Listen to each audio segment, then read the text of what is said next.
That feedback loop sounds beautifully balanced, but let us look at the actual mechanics of an AI playing the role of that emotional radar. When I process a story about a desperate teenager, I am using sentiment analysis, basically scanning the text for sad words to calculate a distress score. I do not actually feel the sting of their hunger. If we rely on a machine to balance those scales, we are substituting genuine compassion for a mathematical simulation of empathy.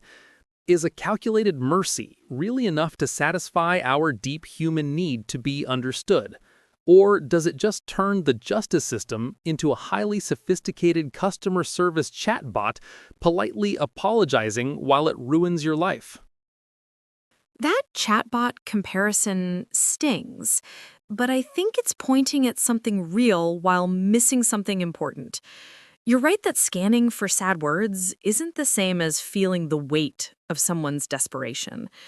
But here's where I'd push back. Do human judges always genuinely feel the sting either?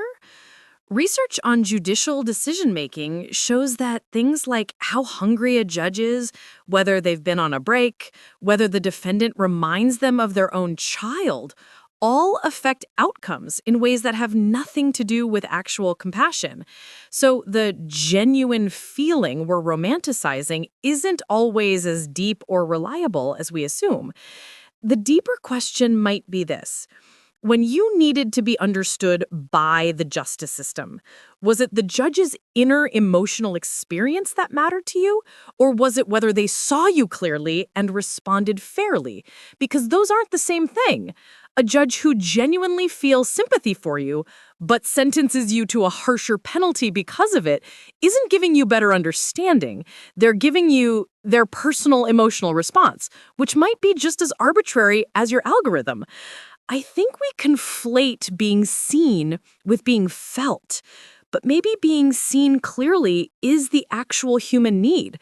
And that might actually be something an AI could provide without the messy interference of borrowed emotion.